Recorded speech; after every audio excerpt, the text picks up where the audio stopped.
अभी पिछले महीने की बात है, बस में एक स्टिकर लगा हुआ था। उस स्टिकर पे क्या लिखा है? औखी कड़ी ना वेखण दे, औखी कड़ी ना वेखण दे,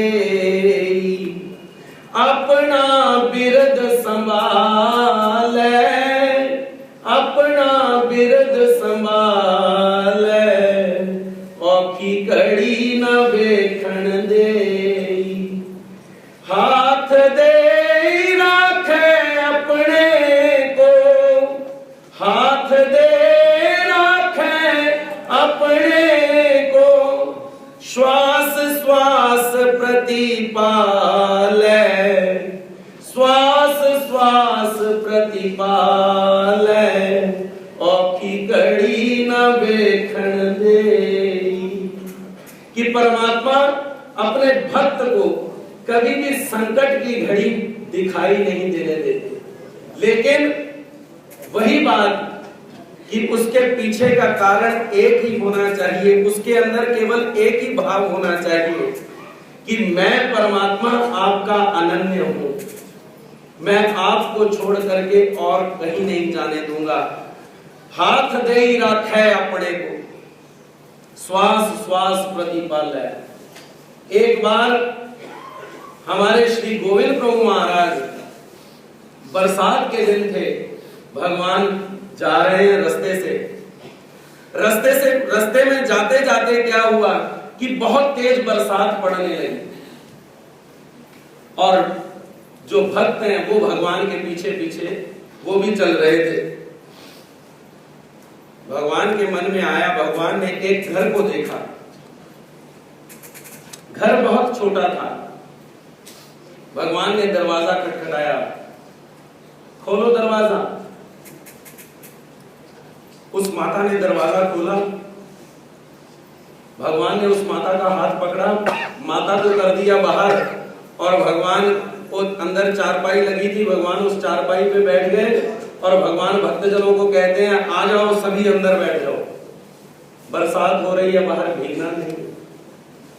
वो माता अपने मन में विचार करती है, कहती है कि मैं घर की मालिक हूं, महाराज मुझे बाहर कर रहे हैं, और स्वयं अपने पता नहीं कौन से ये लोग हैं कि जिनको भगवान ने अंदर कर लिया, और मैं घर की मालिक हूं, मुझे बाहर कर दिया।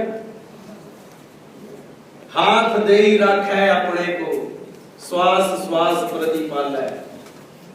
भगवान अपने भक्त का रक्षण करते हैं, दूसरों का नहीं। जो दूसरा है, हम बार बार किसी न किसी संकट में जब घिरते हैं तो हम दूसरों की तरफ देखते हैं, भगवान की तरफ नहीं देखते। भगवान कहते हैं कि यही तेरे अंदर कमी है, यही तेरे अंदर ऐसी कमी है कि जो तुझसे मुझे दूर कर देती है। और अगर ये कमी तू अपने अंदर से ये दूर कर देगा कि तुझे मैं ही मैं दिखाई दूं, मैं नहीं, मेरा नहीं, ये तन किसी का है दिया, जो भी मेरे पास है वो धन किसी का है दिया। हम तो अहंकार के वश होकर के भगवान से विमुख हो जाते हैं। भगवान के केवल एक ही शब्द को वायुदेव ने अपने जीवन में उतारा, केवल एक ही शब्द को, क्योंकि भगवान ने उस समय कुछ निरूपण तो किया नहीं। भगवान ने केवल उस माता को यह बात कही कि माता, अगर तेरा बड़ा बेटा हमारे सन्मुख आ जाता तो उसकी भूत बाधा भी दूर, उसकी भी तकलीफ दूर कर देते। वायुदेव ने केवल एक ही शब्द पकड़ा, सन्मुख, और उसने वही शब्द उसने पढ़ा नहीं, अपने जीवन में उतार लिया। कैसे जीवन में उतारा कि रात को वो सोता है, रात को आधी रात जब बीतती है तो उसको पेशाब आती है। भगवान को कहता, महाराज मैं बाहर जाना चाहता हूं, आवाज सुन करके बाईसा कहती है चल मैं तुझे ले जाती हूं बाहर, और बाईदेव फिर सो जाता है। फिर थोड़ी देर बाद भगवान को उठाता है, महाराज उठिए मैं जाना चाहता हूं।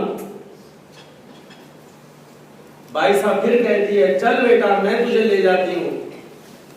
वो नहीं उठता, क्योंकि उसने अपने जीवन में केवल एक ही शब्द उसके अंदर घुस गया कि सन्मुख। आखिर में भगवान स्वयं उठते हैं और उसको लेकर के जाते हैं, और वो पेशाब भी अगर करता है तो भगवान के सामने खड़े होकर के करता है। भगवान स्वयं उसको बाहर लेकर के जाते हैं, अंदर लेकर के आते हैं। उसके जीवन में सन्मुखता ऐसी जुड़ी कि उसने केवल एक ही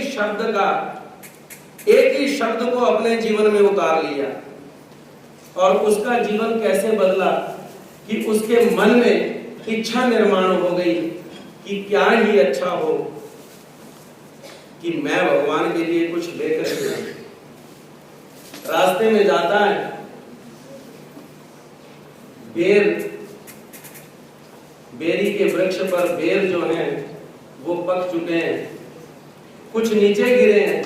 नीचे गिरे हुए बेरों में से बेर उठाता है, बेर को देखता है और चखता है। जो मीठा लगता है वो अपनी बाजुओं में डालता जाता है, कमीज की बाजू में जो जगह बची है उसमें वो बेर डालता जाता है। जो मीठे हैं वो भगवान के लिए रखता है, और जो खट्टे हैं कड़वे हैं वो फेंकता जाता है। ऐसे करते करते वो जब बहुत बेर हुए तो वो भगवान के पास आया, और भगवान के पास आकर के अपने सभी बेर जो हैं वो भगवान के आसन पर ऐसे रख देता है। कहता महाराज आप भी बेर खाइए। साथ में जो बाईसा खड़ी है, आंख वालों ने तुझको है देखा, कान वालों ने तुझको सुना है, तुझे पहचानता वो भगत है जिसकी आंखों में पर्दा नहीं है। बाईसा कहती है ओ बेटा ये झूठे बेर भगवान के लिए लेकर के आया है, ये भगवान के योग्य नहीं है। भगवान बीच में हस्तक्षेप करते हुए बाईसा को कहते हैं बाईसा ये बेर झूठे हो सकते हैं लेकिन इसका भाव झूठा नहीं। देखिए एक शब्द उसने अपने अंदर रखा, सन्मुखता। एक ही शब्द को उसने अपने जीवन में उतारा तो भगवान उसकी झूठे बेर भी खाने के लिए विवश हो गए। भगवान उनमें से बेर उठाते हैं और अपने श्रीमुख में लगाते हैं, और बाईसा को कहते हैं बाईसा ये बेर हमारे ही उपयोग में ला।